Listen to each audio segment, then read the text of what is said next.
आपकी स्टडी में मैं किशोर सर आपको तहे दिल से स्वागत करता हूं।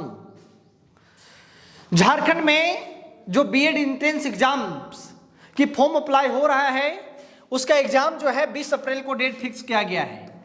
20 अप्रैल को डेट फिक्स किया गया है, अर्थात इसके लिए आप तैयारी को मजबूत कीजिए और एग्जाम को मद्देनजर रखते हुए आपकी स्टडी जो है मात्र 149 रुपया में कंप्लीट सिलेबस लेकर के आया है, जिसमें हिंदी की 15 क्वेश्चन, इंग्लिश की 15 क्वेश्चन, टीचिंग एप्टीट्यूड का 40 क्वेश्चन और रीजनिंग की 30 क्वेश्चन, सभी का जो है कंप्लीट सिलेबस मात्र 149 रुपया में लेकर के आया है। डे बाय डे हम लोग जो हैं एमसीक्यू क्वेश्चन को लेकर के चल रहे हैं, जो आपके एग्जाम्स के दृष्टिकोण से काफी ज्यादा इंपॉर्टेंट है। हम आपको बता देते हैं कि जो भी हम लोग एमसीक्यू क्वेश्चन लेकर के चल रहे हैं वो एमसीक्यू हर साल पूछा गया है, चाहे वह 2023 की बात है, 24 की बात है, 22 की बात है, 21 की बात है। हर एग्जाम में कहीं ना कहीं ये क्वेश्चन रिपीट हुआ है। तो मुझे आशा है, मुझे संभावना है कि ये भी क्वेश्चन क्या है आपके एग्जाम्स में पूछेगा ही पूछेगा।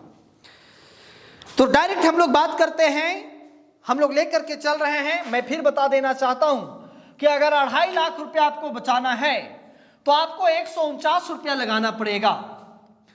झारखंड बीएड एंट्रेंस एग्जाम 2025 को मद्देनजर रखते हुए हम लोग आज से 2 को कवर करने जा रहे हैं, जिसमें ग्रुप मैनेजमेंट होगा, मतलब कि समूह प्रबंधन होगा। किस प्रकार से आप चीजों को समूह में रख करके पढ़ाएंगे, किस प्रकार से आप चीजों को रिलेट करेंगे, वो सभी आपके एग्जाम्स के दृष्टिकोण से इंपॉर्टेंट होगा। तो सीधा चलते हैं हम लोग क्वेश्चन पर और क्वेश्चंस की बात करते हैं, टाइम ना लेते हुए ध्यान दीजिएगा। पहला क्वेश्चन इस प्रकार से है जो आपके एग्जाम्स के दृष्टिकोण से काफी ज्यादा इंपॉर्टेंट है। क्वेश्चन क्या कहता है सुनिएगा। बोलता है समूह प्रबंधन के अंतर्गत शिक्षण प्रक्रिया को कुशलतापूर्वक संचालित करने के लिए किसका विशेष महत्वपूर्ण है। बोलता है कि समूह प्रबंधन के अंतर्गत एक जो ग्रुप मैनेजमेंट होता है उसके अंतर्गत जो है शिक्षण प्रक्रिया, मतलब पढ़ाने की जो प्रक्रिया है उसमें कुशलता पूर्वक क्या चाहिए, क्या आपको पूर्ण रूप से स्वतंत्र रूप से चाहिए। तो समय प्रबंधन का अनुशासन होना, व्यक्तिगत लक्ष्यों की पूर्ति करना, सामूहिक का अभाव होना, शिक्षा का एकल नेतृत्व हुआ। समूह प्रबंधन में जब आप ग्रुप में पढ़ा रहे हैं तो सबसे ज्यादा इंपॉर्टेंट होता है समय प्रबंधन और अनुशासन। समय का सदुपयोग, टाइम पर क्लास आना, टाइम पर क्लास छोड़ना, टाइम टू टाइम पढ़ाना, प्लस में डिसिप्लिन में रहना टाइम के अकॉर्डिंग। ऐसी स्थिति में आप क्या करेंगे, समूह प्रबंधन के अंतर्गत क्या जो है शिक्षण प्रक्रिया को कुशलता पूर्वक संचालित कर सकते हैं जब समय प्रबंधन और अनुशासन रहेगा आपके अंदर। तो ऑप्शन नंबर ये। अगला क्वेश्चन लेकर के चल रहे हैं, क्वेश्चन को सभी लोग समझिएगा और क्वेश्चन इस प्रकार से है। क्वेश्चन क्या बोलता है, बोलता है रेनेटो टाइगरी, बहुत इंपॉर्टेंट है। रेनेटो टाइगरी के अनुसार शिक्षक समूह प्रबंधन का प्रमुख उद्देश्य क्या है। शिक्षण जो है उसकी समूह प्रबंधन का मुख्य उद्देश्य क्या है, क्या उसमें होनी चाहिए, वो चीज को क्या करना है बताना है। तो अगर शिक्षक समूह प्रबंधन की अगर मैं बात करता हूं तो क्या है, विद्यार्थियों में सामाजिकता का विकास।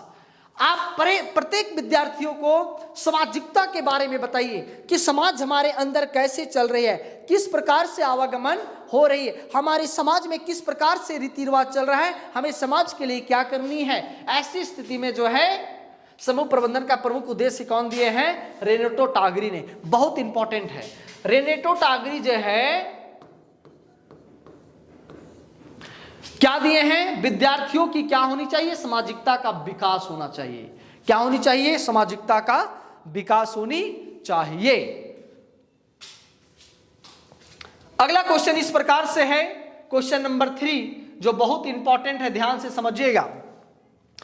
क्वेश्चन 3 क्या बोलता है कि समूह प्रबंधन के संदर्भ में स्टाफिंग का मुख्य उद्देश्य क्या है। ये सब क्वेश्चन बार बार पूछता है। स्टाफिंग का मुख्य उद्देश्य क्या है, तो स्टाफिंग का मुख्य उद्देश्य क्या है उसको समझिएगा।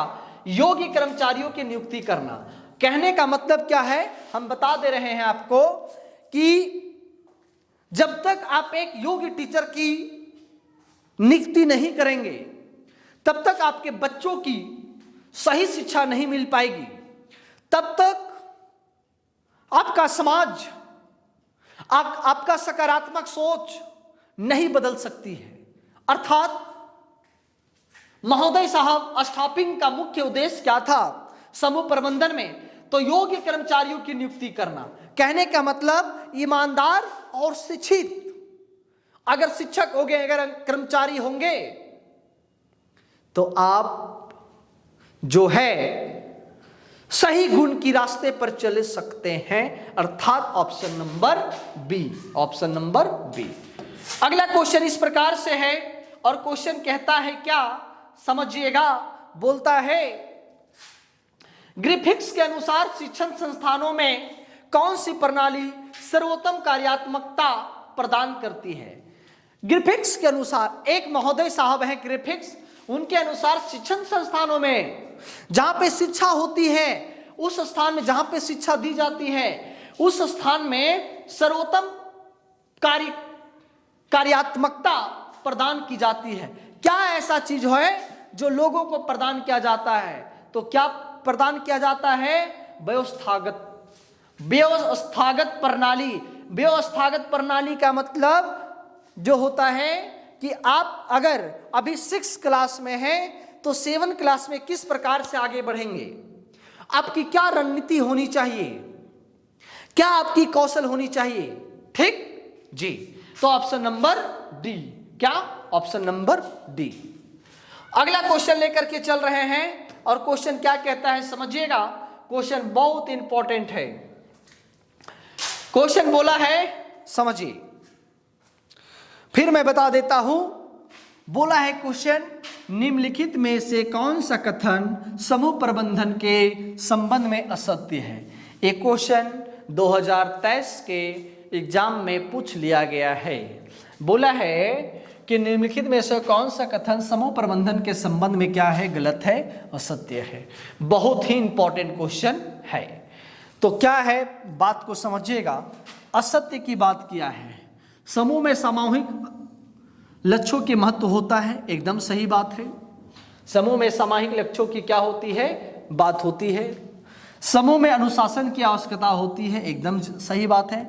ग्रुप में डिसिप्लिन की बहुत ही जरूरी होती है। समय के प्रबंधन समूह की सफलता का सहायक होता है, एकदम सही बात है। समूह प्रबंधन में व्यक्तिगत लक्ष्यों का महत्व अधिक होता है, ये गलत बात है। समूह में जो है व्यक्तिगत लक्ष्यों की प्राप्ति, आप व्यक्तिगत जो है वो पूर्ण रूप से नहीं हो सकता है, अर्थात जो है समूह प्रबंधन में व्यक्तिगत लक्ष्यों का महत्व अधिक नहीं होता है। ऑप्शन नंबर बी क्या हो जाएगा, ऑप्शन नंबर बी। बात समझ में आ गया है जी। अगला क्वेश्चन इस प्रकार से है,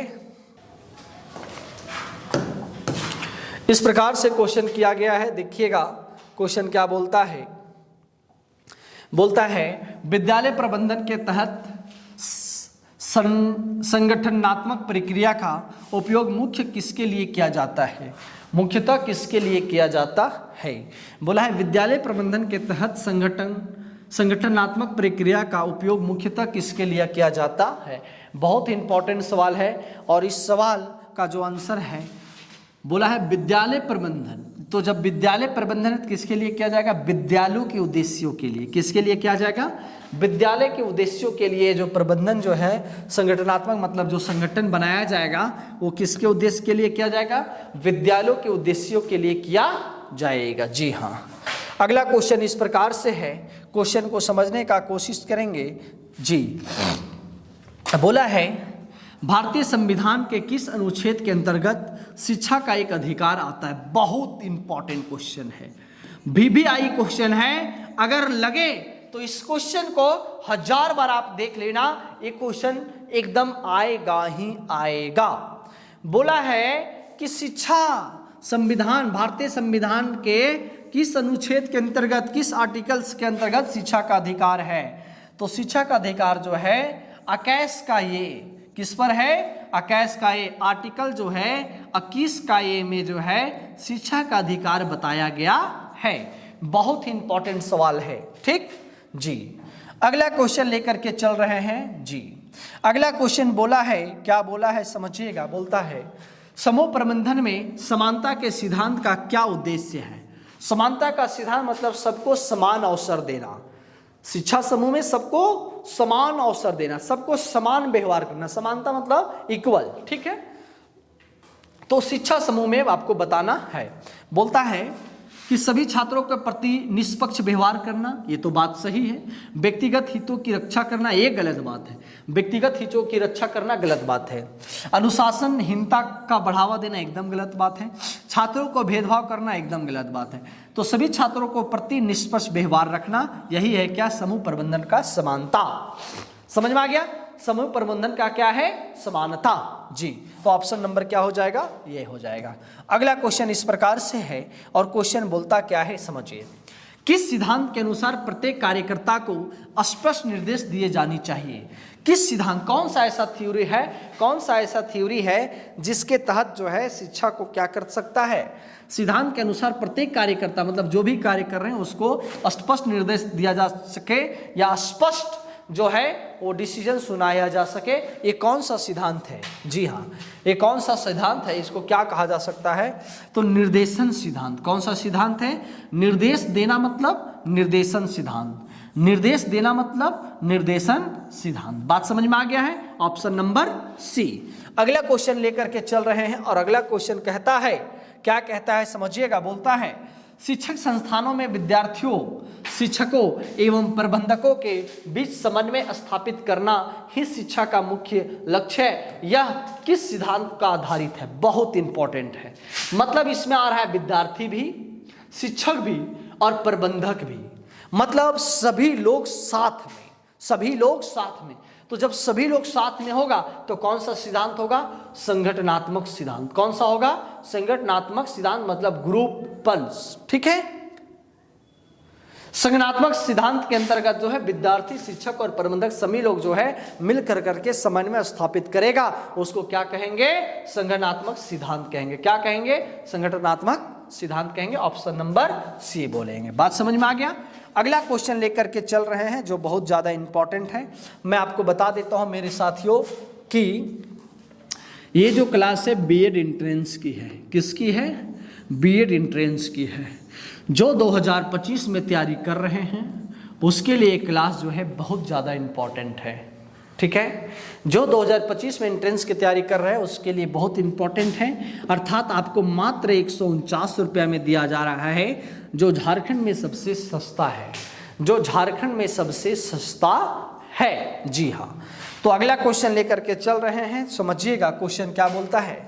समूह में समय प्रबंधन का क्या उद्देश्य है। समूह में समय प्रबंधन का क्या उद्देश्य है, तो उद्देश्य क्या है, कार्य की प्रभावशीलता बढ़ाना। कार्य की क्या बढ़ाना, प्रभावशीलता बढ़ाना। मतलब कि टाइम के अकॉर्डिंग अगर आप कार्य को कर रहे हैं तो उसमें क्या होनी चाहिए, प्रभावशील होना चाहिए। क्या होनी चाहिए, प्रभावशील होना चाहिए। बात समझ में आ गया, प्रभावशील होनी चाहिए। ऑप्शन नंबर बी होना चाहिए, ठीक। चलो अगला क्वेश्चन लेकर के चल रहे हैं जो इस प्रकार से है और क्वेश्चन क्या कहता है। क्वेश्चन कहता है समझिएगा, बोलता है समूह प्रबंधन का मुख्य उद्देश्य क्या है। समूह प्रबंधन का मुख्य उद्देश्य क्या है, तो समूह प्रबंधन का मुख्य उद्देश्य क्या है, लक्ष्य की प्राप्ति में सामूहिक सहयोग। बहुत इंपॉर्टेंट चीज है, ठीक है। समूह प्रबंधन का मुख्य उद्देश्य क्या है, लक्ष्य की प्राप्ति में सामूहिक सहयोग। समूह का मतलब क्या हो, आप संगठन में मिलकर के काम कीजिए, ठीक है। हाँ समझ गए जी, आप संगठन में मिल करके काम कीजिए, वो आपके लिए क्या होगा, सही होगा, ठीक है। लक्ष्य की प्राप्ति में सामूहिक सहयोग। ऑप्शन नंबर सी क्या होगा, option number C. Very good. अगला क्वेश्चन लेकर के चल रहे हैं और क्वेश्चन क्या कहता है, 13 नंबर क्वेश्चन है, बहुत इंपॉर्टेंट सवाल है। बोलता है समूह में नेतृत्व करने के लिए आवश्यक गुण कौन सा है। समूह में नेतृत्व करने के लिए आवश्यक गुण क्या है, मतलब आप समूह को नेतृत्व किस प्रकार से करेंगे, वो आप में क्या क्षमता होनी चाहिए, क्या आपका कौशल होना चाहिए, क्या आपका गुण होनी चाहिए। तो क्या आपका गुण होना चाहिए, प्रेरणा देने की क्षमता होनी चाहिए। मतलब किसी को सुझाव देने की क्षमता होनी चाहिए, किसी को समझाने की क्या होनी चाहिए, क्षमता होनी चाहिए, तभी आप समूह का क्या करेंगे, नेतृत्व कर सकते हैं। अर्थात ये सब नहीं रहेगा तो आप समूह का नेतृत्व नहीं कर सकते हैं। Option number B. Option number क्या, बी। अगला क्वेश्चन इस प्रकार से है और क्वेश्चन क्या कहता है, क्वेश्चन नंबर 14 है। क्वेश्चन नंबर क्या है, 14 है। क्वेश्चन नंबर 14 है, बोलता है ये नंबर देखते हैं हम लोग। क्वेश्चन नंबर 14 क्या बोलता है, समूह प्रबंधन में सामूहिक निर्णय लेने की प्रक्रिया को क्या कहा जाता है। समूह प्रबंधन में सामूहिक निर्णय लेने की प्रक्रिया को ही, मतलब आप समूह में चारों तरफ से बैठे हुए हैं, आप अगर कुछ निर्णय लें मतलब वो आपका क्या है, लोकतांत्रिक है, वो आपका क्या है, ह्यूमन राइट है। लोकतांत्रिक क्या है, अधिकार है। अर्थात इसको क्या कहा जाएगा, लोकतांत्रिक प्रक्रिया कहा जाएगा। क्या कहा जाएगा, लोकतांत्रिक प्रक्रिया कहा जाएगा। लोकतांत्रिक प्रक्रिया कहा जाएगा, मतलब ऑप्शन नंबर ये क्या कहा जाएगा, लोकतांत्रिक प्रक्रिया। अगला क्वेश्चन इस प्रकार से है, क्वेश्चन क्या बोलता है, निम्नलिखित में से कौन सा प्रबंधन का घटक है। निम्नलिखित में से कौन सा प्रबंधन का, समूह प्रबंधन का घटक है। निम्नलिखित में से कौन सा समूह प्रबंधन का घटक है, तो सहयोग है। क्या है, सहयोग है। समूह का मतलब होता है कि आप जितने भी है चीजें उसको क्या करो आप, तो क्या करो आप सहयोग करें। सहयोग ही क्या होता है, समूह का एक पूरक है। क्या है, एक क्या है, पूरक है जी। तो इसका ऑप्शन नंबर क्या हो जाएगा, सी हो जाएगा। ऑप्शन नंबर क्या हो जाएगा मेरे साथी, सी हो जाएगा। ठीक, क्या हो जाएगा, सी हो जाएगा। अगला क्वेश्चन इस प्रकार से है और क्वेश्चन क्या कहता है समझिए, बोलता है समूह प्रबंधन के लिए सबसे महत्वपूर्ण कौशल क्या जरूरी है। समूह प्रबंधन के लिए सबसे महत्वपूर्ण कौशल क्या जरूरी है। आप में क्या होनी चाहिए, संचार कौशल होना चाहिए। क्या होना चाहिए, संचार कौशल होना चाहिए। संचार कौशल मतलब आप में जो है मीडिया की नॉलेज होना चाहिए, है ना, तभी तो आप समूह को क्या कर सकते हैं, आगे बढ़ा सकते हैं। अगर आप में वो मीडिया की नॉलेज नहीं है तो आप जो है समूह का जो है आप नेतृत्व नहीं कर सकते हैं, मतलब आप उसको जो है पूर्ण रूप से चला नहीं सकते हैं। अर्थात ऑप्शन नंबर क्या हो जाएगा, ये हो जाएगा। ऑप्शन नंबर क्या हो जाएगा मेरे साथी, ये हो जाएगा। अगला क्वेश्चन इस प्रकार से है और क्वेश्चन क्या कहता है समझिएगा। 17 नंबर क्वेश्चन बोलता है कौन सा कारक समूह में टकराव को कम करने का सहायक होता है। कौन सा कारक, कौन सा कारक जो है समूह में टकराव को क्या करता है, कम कर सकता है। तो जब आप समूह में टकराव की अगर बात करते हैं तो अगर आप किसी को सहयोग करते हैं, क्या करते हैं, सहयोग करते, तो जो उसमें बाधा उत्पन्न हो रही है, जो टकराव उत्पन्न हो रही है, वो क्या किया जा सकता है, कम किया जा सकता है। क्या किया जा सकता है, कम किया जा सकता है। अर्थात ऑप्शन नंबर क्या हो जाएगा, बी हो जाएगा। ऑप्शन नंबर क्या होगा, बी हो जाएगा। अगला क्वेश्चन, अगला क्वेश्चन इस प्रकार से है और बोलता है समूह प्रबंधन में प्राथमिक चुनौती क्या होती है। समूह प्रबंधन में प्राथमिक चुनौती मतलब पहला काम क्या होता है, तो समूह प्रबंधन में पहला काल क्या होता है, समूह की गतिशीलता होना। समूह किस प्रकार से विकास कर रहा है, समूह का लक्ष्य क्या है, समूह का मेन रुतबा क्या है, समझ में आ गया ना। समूह किस प्रकार से अपना काम कर रही है वो आपके अंदर क्या होनी चाहिए, विकसित होनी चाहिए। तभी आप क्या समूह प्रबंधन के कार्यों में क्या करेंगे, भाग लेंगे। अर्थात उसमें गतिशीलता होनी चाहिए। Option number C. अगला क्वेश्चन बोल रहा है और क्वेश्चन इस प्रकार से है, बोलता है सफल समूह प्रबंधन के लिए कौन सा सिद्धांत आवश्यक है। सफल समूह प्रबंधन के लिए कौन सा जो सिद्धांत है वो आपका जो है वो आवश्यक है, बहुत इंपॉर्टेंट। पारदर्शिता, क्या आवश्यक है, पारदर्शिता। अर्थात आपके अंदर पारदर्शिता होना चाहिए। पारदर्शिता का मतलब होता है कि आप एक निष्पक्ष होना चाहिए, आप में अंदर किसी प्रकार का कोई लोभ नहीं होना चाहिए, आपके अंदर किसी प्रकार का कोई लोभ नहीं होना चाहिए। अर्थात उसी को कहते हैं पारदर्शिता। मतलब कि जब आप समूह प्रबंधन के लिए काम कर रहे हैं और वो भी समूह का लीडिंग कर रहे हैं तो आप में जो निष्पक्ष तरीके से जो है बिना लोभ का आप काम कर सकते हैं। ऑप्शन नंबर बी क्या हो जाएगा, ऑप्शन नंबर बी। और अगला क्वेश्चन आज की जो है वो लास्ट क्वेश्चन है क्या क्वेश्चन है समझिएगा। क्वेश्चन बोलता क्या है, कौन सा नेतृत्व प्रकार का समूह प्रबंधन में सर्वोत्तम माना जाता है। क्या बोला है, कौन सा नेतृत्व प्रकार समूह प्रबंधन में सर्वोत्तम माना जाता है। लोकतांत्रिक नेतृत्व माना जाता है। क्या माना जाता है, लोकतांत्रिक नेतृत्व जो है समूह प्रबंधन में सबसे अच्छा माना जाता है, सबसे सर्वोत्तम माना जाता है। Option number B. तो मेरे साथियों, आज हम जो भी आपको करवाए ये 20 क्वेश्चन जो है, टॉप 20 क्वेश्चन, वो काफ़ी इंपॉर्टेंट क्वेश्चन था समूह प्रबंधन के आधार पर। समूह प्रबंधन के आधार पर बहुत इंपॉर्टेंट था। बात समझ गए, समूह प्रबंधन के आधार पर। अर्थात इससे बाहर अगर क्वेश्चन होगा, अगर इस समूह प्रबंधन से क्वेश्चन पूछ रहा है तो इससे बाहर क्वेश्चन नहीं हो सकता है, इससे बाहर क्वेश्चन नहीं हो सकता है। फिर मैं बता देता हूं कि जो भी आप बीएड एंट्रेंस एग्जाम्स की तैयारी कर रहे हैं वो क्या करेंगे, 149 रुपया में बैच को परचेज करके क्या कर सकते हैं, खरीद सकते हैं। 149 रुपया में बैच को खरीद सकते हैं। मैं बता देता हूं, आज जो था MCQ दूसरा क्लास था जिसमें हम करवाए समूह प्रबंधन का टोटल 20 क्वेश्चन करवाए हैं और सभी क्वेश्चन जो है इंपॉर्टेंट था। जो बीएड एंट्रेंस एग्जाम की तैयारी कर रहे हैं वो आप बैच को परचेज करके तैयारी को मजबूत कर सकते हैं। चलते हैं तो फिर आपकी क्लास को यहीं पर समाप्त करता हूं। तब तक का जय हिंद। और आप लोग रिवीजन करेंगे मुझे आशा और विश्वास भी है।